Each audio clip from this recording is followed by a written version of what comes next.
Hey people, CzarThwomp here, and welcome to the first episode of my new Let's Play, Jak 2, the sequel to Jak and Daxter the Precursor Legacy.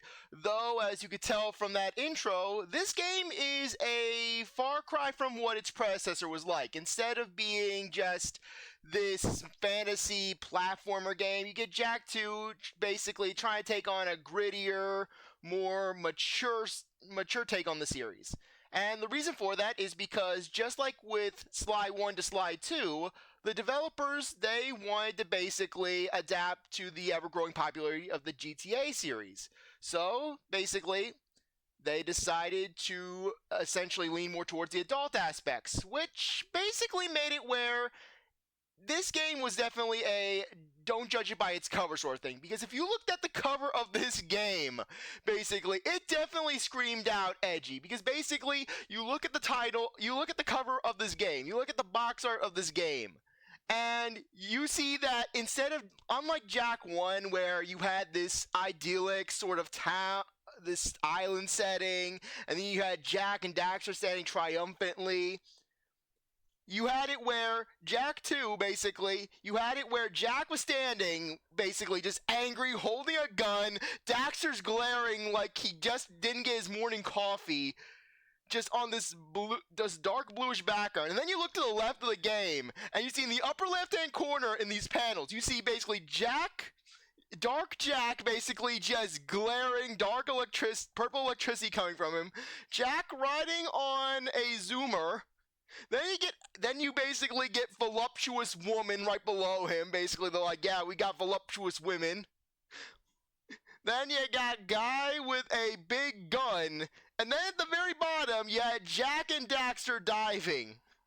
Just, you can't really tell what they're diving towards, but you could tell that Jak is determined. He's gripping, he's got his mouth open, he's like, "Ugh!" Like he's tackling the football. Then you turn the game over, and you get Jak with the gun front and center. Unlike in Jak and Daxter 1, where basically you turned over the cover and like, oh hey, we got just the group, they're all happy, and like, Jak's not happy in this game.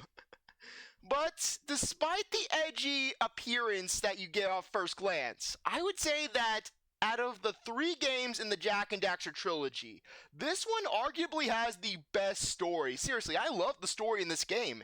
In fact, I actually feel that it's one of the best stories in a GTA-style game. So without further ado, let's get started. But, oh, I just noticed that if you look in the Jak 2, you get the duality. You get Jak and Dark Jak, each one in the 2, as if it's like 2 halves, 1 story. So without further ado, let's go new game. And we're going to override game 1. I'm paranoid now because game 2 is actually my recent practice run of the game, where I managed to 100% this game through semi-illicit means. Okay, so game 1. Game 1. Game 1. Game 1. This is game 1. I somehow delete my good one. But we could easily replicate it.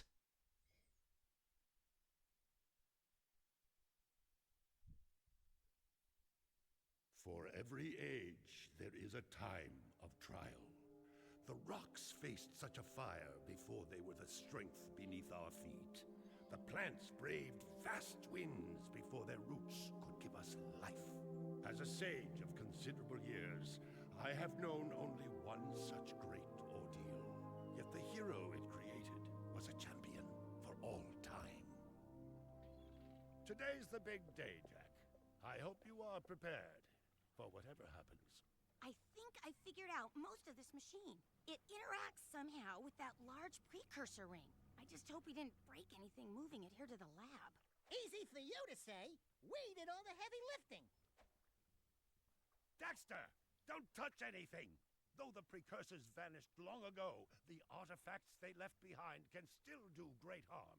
Or great good, if you figure out how to use them.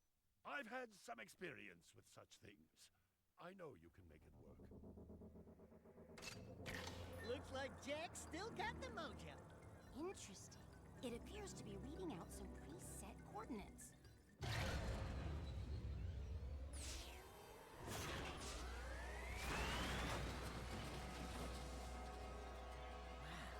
Look at that.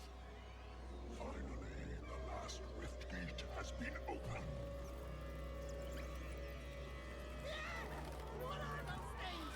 So this is how it happened. You cannot hide from me, boy. Do something, Jack! What's this do? Or that? How about this one? Anybody press all the buttons? What was that thing? Hang on, everyone!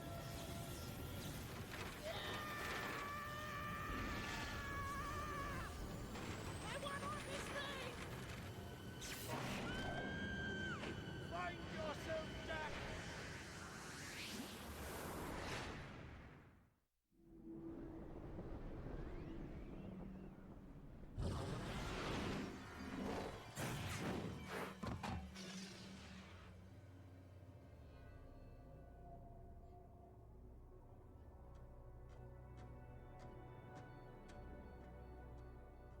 Okay.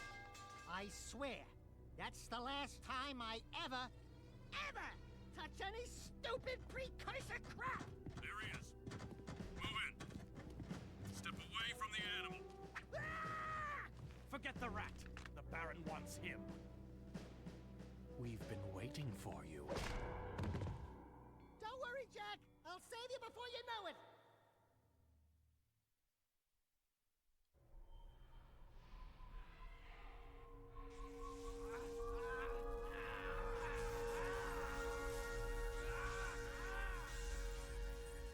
Dark eco injection cycle complete. Bio readings nominal and unchanged. Nothing. I was informed that this one might be different. He is surprisingly resistant to your experiments, Baron Praxis. I fear the Dark Warrior program has failed. You should at least be dead with all the dark eco I pumped into you. What now? Metalhead armies are pressing their attacks. Without a new weapon, my men cannot hold them off forever. I will not be remembered as the man who lost this city to those vile creatures. Move forward with the final plan and finish off this thing tonight. As you wish. I'll be back later. Ding ding, third floor. Body chains, roach food, torture devices. Hey, buddy, you seen any heroes around here? Whoa! What'd they do to you? Jack, it's me, Daxter. That's a fine hello. I've been crawling around in this place, risking my tail, literally, to save you. I've been looking for you for 2 years.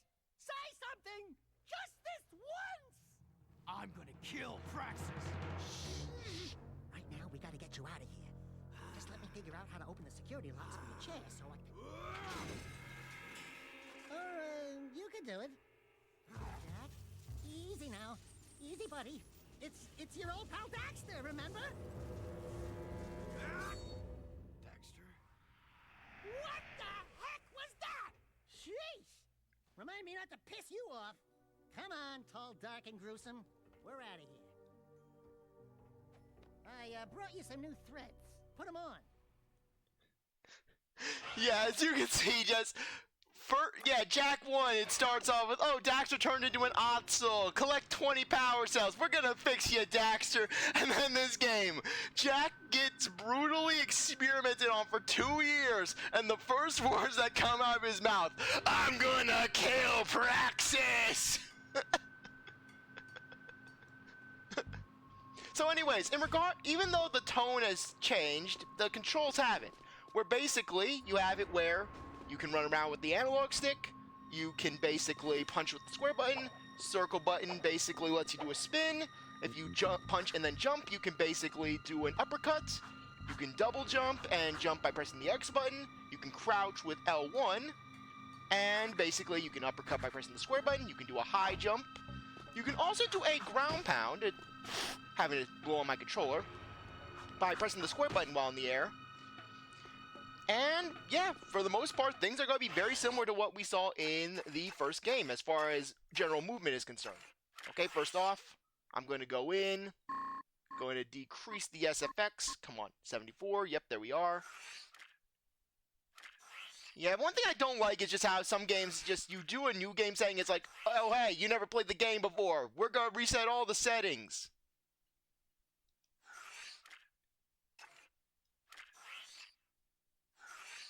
Okay.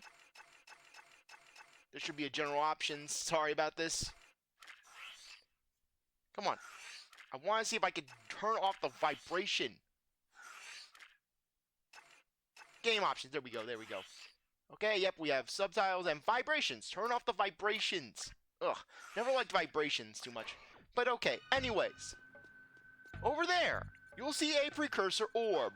Precursor orbs are not like they were in Jak 1, where they were everywhere and you basically collected 90 for a power cell.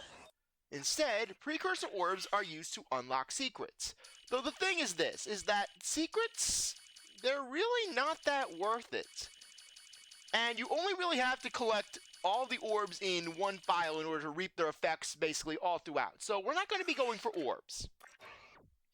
Orbs are basically collectibles that you can find around the world as basically just little hidden things. And you can also get them from certain minigames.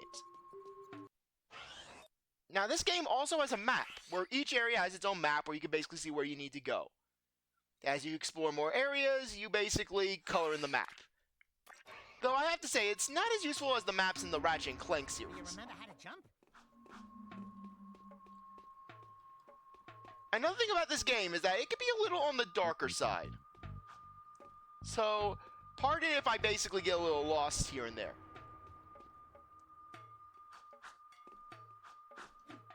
Oh my gosh. Yeah, the CzarThwomp method. I'm getting lost in the freaking dark. Please tell me you remember how to roll. Guess, Daxter, we remember how to roll. Alert. Prison escape in progress.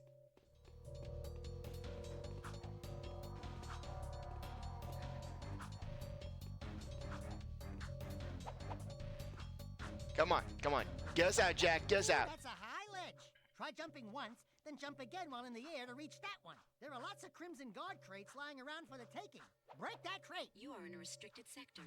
This sector is on high alert. Oh no, the sector's on high alert. Whatever shall we do? Jack, do your, stuff. If you duck before you jump, you'll go higher. You'll need a high jump to reach the top of this ledge, Jak. Anyways, Crimson Guards, they are a step above lurkers. One, they have weapons, so they can blast you at a range, and two, they take 2 punches. Though thankfully they have Stormtrooper aim, so typically, as long as you rush them, you'll be fine. But they can be problematic in large numbers. Inside. Pick it up. You'll want to keep healthy, Jak, or who'll do the fighting? Anyways, as far as health is concerned in this game, the game will list you as having 8 notches of health. However, usually enemies will deal 2 damage. So for all intents and purposes, you have 4 hits. Surrender yourself. You are under arrest.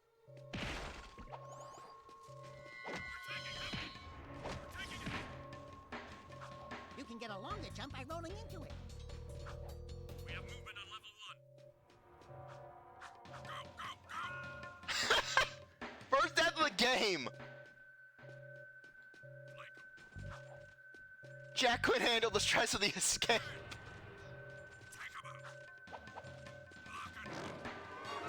Yeah, sometimes the darkness is gonna get the best of me. Prisoner sighted. We got him. Prisoner on level 2. If you jump and dive, you'll crash down to the ground hard enough to break lots of things. Yeah, Breaking though stuff's fun, right? Though unfortunately, in this game, the downward strike is not gonna have as much utility as it did in Jak 1. Races. Errol's my boy. He always wins. So anyways, that Errol that they're talking about. Errol is that guy who arrested Jak right at the start of the game. Seen anything? Keep your eyes peeled. Just got a radio alert. Stay frosty. Give it up,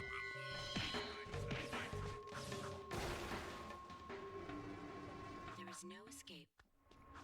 Yeah, meanwhile the escape is literally right to our right. There is no escape. And then they have a literal open door.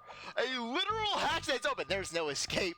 Right next to the escape. Free, Jak. Thanks to me. Nice to breathe some fresh air, huh? We'll get that Baron Praxis guy, all right.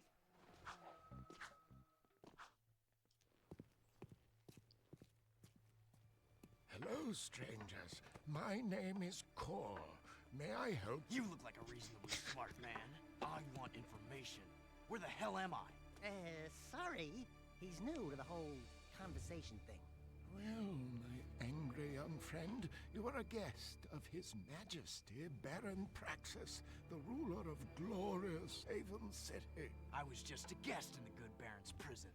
Inside a cell or inside the city, walls surround us both. We are all his prisoners. Talk about being in the wrong place at the wrong time. I'd move on if I were you. By order of His Eminence, the Grand Protector of Haven City, Baron Praxis, everyone in this section is hereby under arrest for suspicion of harboring underground fugitives. Surrender and die! Excuse me, sir. Don't you mean surrender or die? Not in this city. Protect us from these guards, and I'll introduce you to someone who can help you. We see him! Look out! Anyways, at this point in the game, you're gonna get introduced to Dark Jak. Dark Jak, basically, a lot more aggressive, a lot more feral, a lot deadlier as far as just being able to melee. You can combo off of enemies, and you can just absolutely decimate with Dark Jak. However, Dark Jak is not the most accessible of abilities. That was cool. Do it again. Something's happening to me. Something he did. I can't control it. Very impressive. You okay, Jak? What you just did was very brave. This child is important. This kid? He looks kind of scruffy. You are in a restricted zone. Move along! Thank you for your help, but I must get this boy to safety. Hey! What about us? There is an underground group waging war against Baron Praxis. Its leader, the Shadow, could use fighters like you. Go to the slums, find a dead-end alley near the city wall. Ask for Torn. He can help you. Seal off the area! Now, one thing you'll realize is that despite Haven City being a police state, the Crimson Guards are the most unorganized police force. Are the most unorganized to reach important destinations. the most unorganized police force you will ever see, because 1 second they are trying to detain and kill everyone in this section of the city, and then the next thing you know, they're like, oh, just move along. This guy just rolled right in. He's probably heard word, or at least heard the noise of Jak killing off all of his fellow Crimson Guards. He's like, I just move along. Speaking of Crimson Guards, you'll see on the map these little red dots with little searchlights, basically. These are Crimson Guards, basically.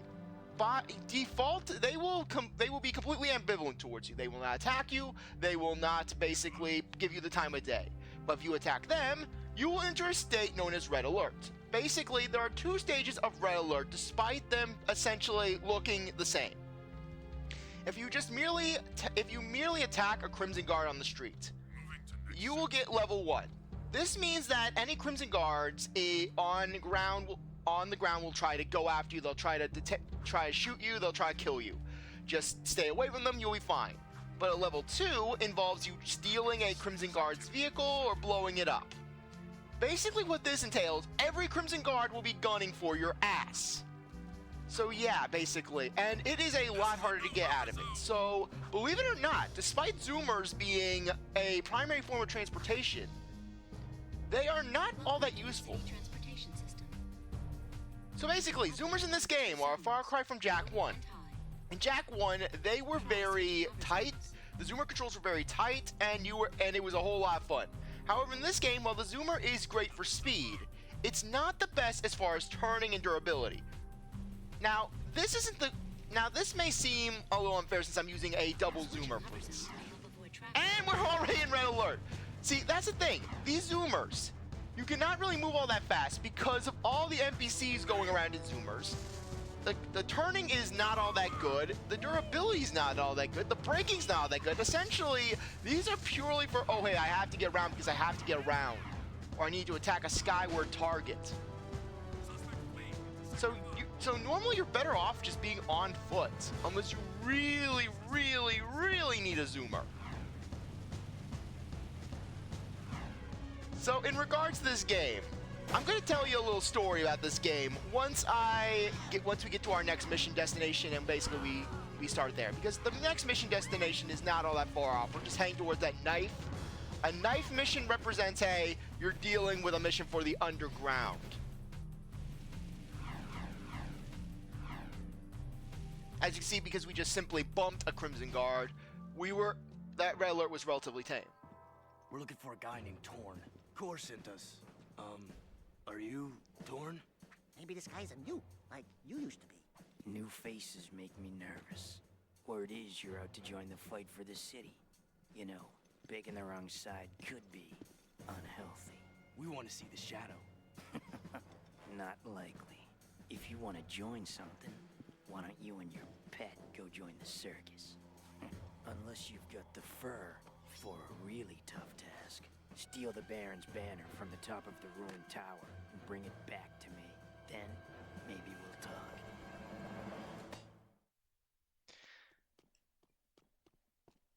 Anyways, this mission I think is unique because you can actually, this is one of the few missions where you can actually trigger the mission intro again. So anyways, back to my story for this game.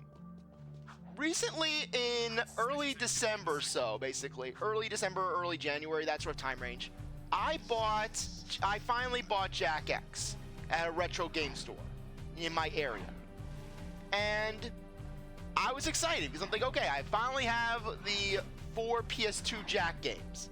I opened it up, and I opened it up about a few weeks later because I was busy with other things at the time. So I opened up the game, and it was Jak 2. I did not get Jak X, I got Jak 2.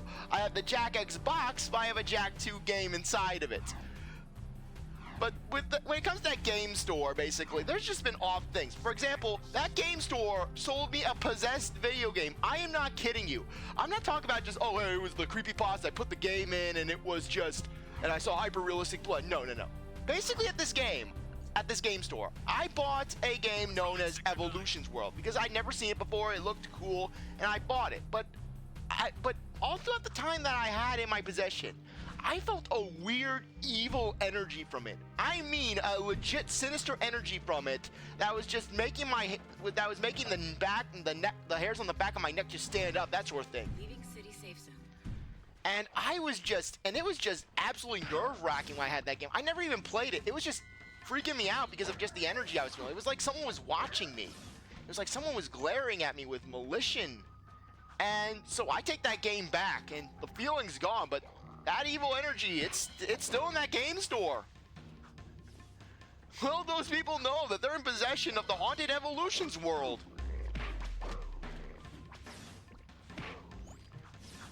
So anyways, in order to activate Dark Jak, you need to fill up your gauge with Dark Eco. And even then, Dark Jak only lasts a couple of seconds. So yeah, you're not going to be really rolling with Dark Jak. Though you gotta love just with this game where it's like Jak really does not give up a good first impression as a dedicated speaking character, because basically he just, first words that come out of his mouth, I'm gonna kill Baron Praxis, I'm gonna kill Praxis, and then Jak threatening the elderly. Jak basically like, where do I need to know? Give me information. You look smart. Jak didn't even know Core. He was like, just, you look smart, so tell me all you know, nerd. But don't worry, Jak is not going to be an edgelord throughout the entire game. Pretty much that's just for this very early part of the game. Though Jak will maintain a more serious dynamic as opposed to Daxter, who basically is just, well, Daxter's Daxter. As you can see, the game's already starting you off on a more advanced platforming foot than Jak 1, because you're already doing swing bars, which did not become a thing in Jak 1 until you were in Boggy Swamp. And with that, we're done.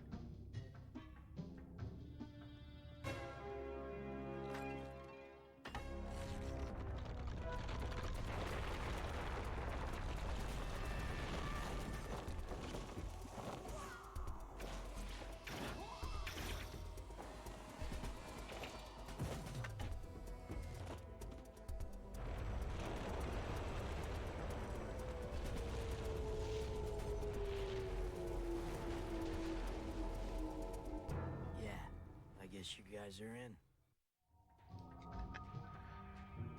Though another thing about the underground, I find it funny how basically Core's like, they're looking for freedom fighters, and then basically Jack's activities were pretty much, but then again, I was gonna say that, yeah, all it takes is just Core suggesting that Jack joins the underground, basically just word spreading, but then again, people probably saw Jack ripping through the Baron's forces. So with that said, I think now would be a good time to end things off. I really appreciate that you stuck around to watch this episode. You're a great viewer, and I hope you come back for the next one. If you'd like this video, like, subscribe, comment, share, do whatever you want with that. I'll see you next time. Bye.